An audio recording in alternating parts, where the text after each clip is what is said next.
Welcome back to the Fantasy Zone. Before we left, me and Jason kind of discussed that we have complete opposite views on a few things.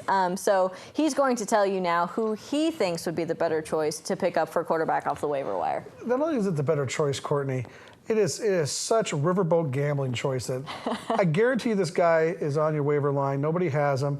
He's been mediocre. He hasn't been mediocre. He's been terrible, but he's starting to come out of his shell. The Wolfpack's own Colin Kaepernick. No, don't do it. Hear me out. Don't do it. Thursday night game, national televised game. Kaepernick starting to figure things out. He had a really bad game 2 weeks ago. And 3 weeks ago, and 4 weeks ago. Fair enough. And 5 weeks ago. So you're saying he's due. You're saying he's due. You heard it here first. Write that down. I was right about a couple other things last week. Colin Kaepernick. Against one of the number one defenses in the league right now. That's what they did last year. They haven't done much this year. I think the Seahawks are only won 2 games this year, haven't they? Yeah, but their defense is scoring me points out the wazoo because I have them on my fantasy team, and they scored me 22 points 2 weeks ago. Not in week 7. Colin Kaepernick. 2 weeks ago. Lead pipe lock, waiver wire in a fix. It's risky. You'll look like a genius. You'll impress your friends. Don't do it. Don't do it. Anyways, moving on for wide receiver, I actually have Rashad Matthews for Miami. You had him last week. How did he do last week for you? I don't know. How did he do what for me last mediocre. week? He did mediocre, but you know what? Against a mediocre Houston Texans defense that gives up a ton of points, I don't see why not. Or Tavon Austin, because he's sitting on my waiver wire on both of my leagues. Yeah, I tell you who I like. I like Pierre Garçon for Washington Redskins. Really? Yeah, he's sneaky. Again, we're talking about people you're going to find on the waiver line. Well, that's true. I want to start Julio Jones, but he's not on the waiver wire. That's true. I want to start, Antonio Brown, but he's definitely not on the waiver line. So if we had to pick some guys, I think it'd be there. In a pinch. I mean, frankly, under that logic, Carolina Panthers. I mean, basically, Cam Newton's thrown to 3 guys that pump your gas last week, right?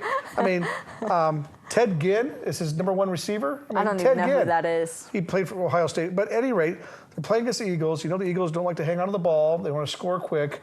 That means a lot of time, a lot of opportunity with the ball. It means a lot more snaps. If you really want to go with touches and opportunity, take Ted Ginn Jr., another risky riverboat pick, but I guarantee he's on your waiver wire. He's on most of your waiver wires for the Carolina Panthers, a wide receiver. Well, I'm still going to go back to Tavon Austin because he's going to be sitting on your waiver wire for a while, and St. Louis isn't exactly known for their awesome offense. No, it's just, I completely agree with you on that one. Yeah. All right. Okay, so for running back, honestly, I looked, and there is nobody reputable on either of my waiver wires for running back, so I'm totally going to give this one to you. Okay, well, gee, thanks. How about Chris Ivory for the Jets? All right. Is he on a waiver somewhere? Because if he is, I'm picking him up. All right. Well, I mean, most of these, we have running back by committee, so it's really hard to find guys that are going to get touches. Freeman's on the waiver wire. Saints, no, you're not going to find anybody there. No. Adrian Peterson for the Vikings, no. No. Bell, no. West for the Browns, maybe? Maybe. Yeah, West for the Browns could do it. That would be I would say solid. That's a solid pickup. Of course, Hyde, but people have figured that out now. I tell you who not to play, Marshawn. Don't play Marshawn. No, Marshawn Lynch with the Seahawks, don't play him. He's clearly injured. He's clearly injured, and just don't play him. Well, he's either going to sound like a genius or he's going to sound like me when I had to eat crow for benching Calvin Johnson. It's going to be one extreme or the other. Yeah, so I'm telling you, good on you on that one. Don't start Lynch well. I would never, ever, ever put Marshawn Lynch on my bench ever if he's playing in a game. But that's just me. Some say that about Calvin Johnson, but you did it last week. I did it last week, and I ate crow for it. That's exactly my point. Yeah, no. You know who might be a good pickup for you is Brandon Oliver for San Diego. Sure. Excellent. A good running back is a good pickup. And the Raiders' there. defense is a suspect at best on the run. Yeah. So that's a good call. And he was pretty dominant against the Packers defense, who's usually pretty good. I mean, we held Marshawn Lynch to 60 yards when we played against the Seahawks. I say we as if I'm part of a Packer, but I'm not. Anyways, so that might be an option for you. For tight end, who do you got for picking up on the waiver wire in a pinch? Again, on the waiver wire, it's a tough thing because it's so thin right now. It's so thin. Bainbridge is not going to be there for the Browns. Heath Miller, you don't want to play him. I think he's a good start. But again, I don't think he's on the waiver wire. Kyle Rudolph for the Vikings. Now, there's That's a guy, a good one. all right, Kyle Rudolph for the Vikings. Now, he gets about 6 to 9 targets a game.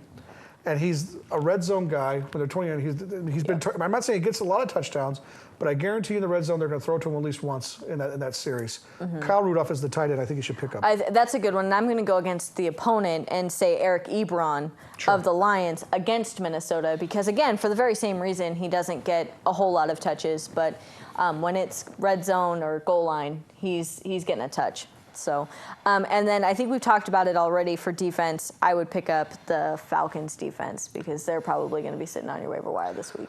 Jets defense. That's the craziest thing you're going to hear me say all night. I've said a lot of crazy things. I don't think that the Jets defense is going to be on a whole lot of waivers.